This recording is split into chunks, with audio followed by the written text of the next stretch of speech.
wabarakatuh. Perkenalkan, saya atas nama Yusriani bersama dengan rekan saya, Jihan Irmansari. Selamat datang di podcast kami. Podcast kali ini akan membahas tentang dakwah digital yang relevan, berakhlak, dan sesuai dengan konteks bangsa kita. Pada episode kali ini, sedikit membahas yaitu tentang dakwah berkonstitusi, bijak, santun, dan sesuai Undang-Undang Dasar 1945. Di zaman di mana sekarang kita bisa menyampaikan pesan dakwah dengan satu ketukan jari ke ribuan orang, kita juga harus waspada apakah cara kita menyampaikannya sudah benar, sesuai ajaran agama, dan juga sesuai dengan aturan dasar negara. Mari kita membahas bersama. Sebelum kita bahas kebahasan konstitusi, mari kita awali dengan landasan ajaran agama yang menjadi fondasi dakwah yang bijak. Allah Subhanahu wa taala berfirman dalam surah An-Nahl ayat 125, "Serulah manusia kepada jalan Tuhanmu dengan hikmah dan pelajaran yang baik, dan bantahlah mereka dengan cara yang lebih baik. Sesungguhnya Allah Maha mengenal siapa yang telah disesuaikan pada jalannya dan siapa yang tersesat." Ayat ini jelas mengajarkan kita dakwah bukanlah tentang pemaksaan, melainkan dengan hikmah dengan cara yang sopan. Lalu ada surah Al-Imran ayat 159 yang menggambarkan sifat Nabi Muhammad SAW. Maka disebabkan rahmat dari Allah, engkaulah berlaku lemah lembut terhadap mereka sekiranya engkau bersifat keras dan berhati kasar. Niscaya mereka akan menjauh dari sekelilingmu. Dari hadis Nabi Muhammad SAW yang bersabda, "Sampaikan dariku walau satu ayat." Artinya bukanlah menyampaikan satu ayat pun, harus dengan cara yang sesuai. Akhlak Nabi lembut penuh kasih dan tidak menyakitkan. Ini adalah pondasi yang tidak bisa kita tinggalkan dalam sikap aktivitas dakwah termasuk di dunia digital. Sekarang mari kita hubungkan ajaran agama itu dengan Undang-Undang Dasar 1945. Aturan dasar negara kita ada 2 pasal yang sangat relevan dengan dakwah yang berkonstitusi. Yang pertama, pasal 29 ayat 1 dan 2 Undang-Undang Dasar 1945. Ayat 1 menyatakan negara berdasarkan atas ketuhanan yang Maha Esa, dan ayat 2 kemerdekaan tiap-tiap penduduk untuk memeluk agama dan beribadah menurut agamanya masing-masing dijamin oleh negara. Ini berarti negara mengakui peran agama tetapi juga melindungi kebebasan beragama orang lain.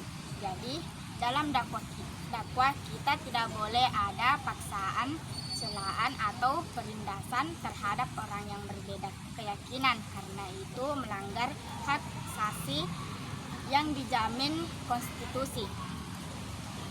Yang kedua, pasal 1 ayat 1 Undang-Undang Dasar 1945, Indonesia adalah negara kesatuan yang berbentuk republik.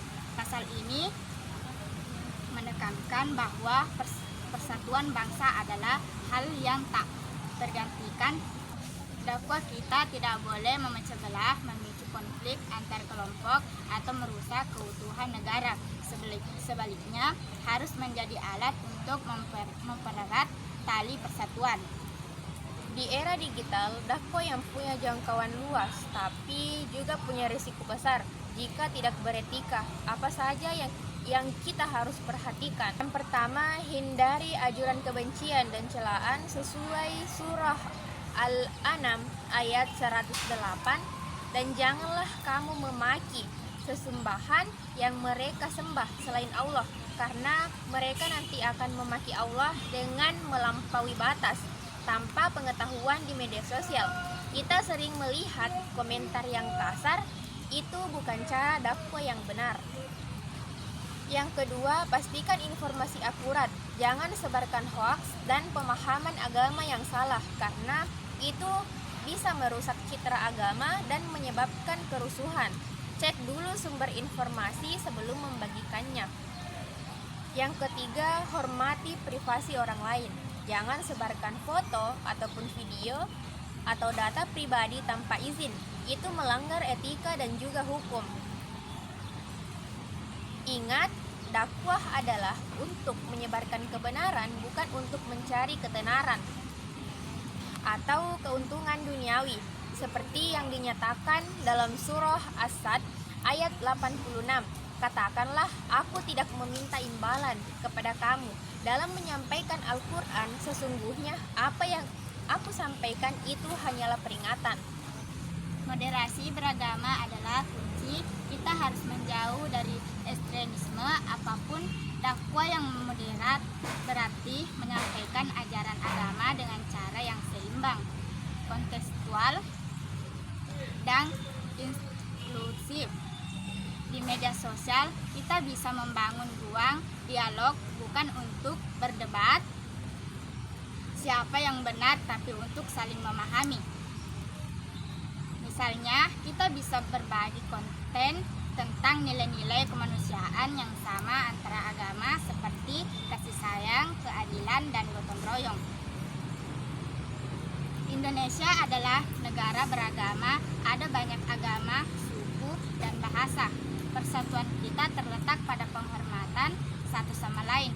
Dakwah kita harus menjadi jembatan, bukan tembok. Ketika kita berdakwah dengan bijak dan moderat, kita membantu menjaga hormat sosial yang kita butuhkan semua.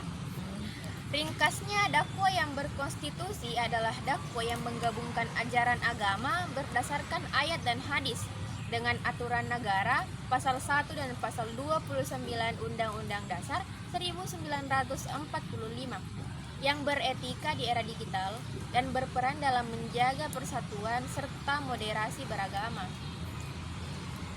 Saya harap kita semua bisa menjadi dai digital yang bertanggung jawab. Gunakan media sosial sebagai alat kebaikan, bukan keburukan. Ingat, setiap kata yang kita keluarkan di dunia maya memiliki dampak, jadi gunakanlah dengan baik. Cukup sekian podcast dari kelompok kami. Wassalamualaikum warahmatullahi wabarakatuh.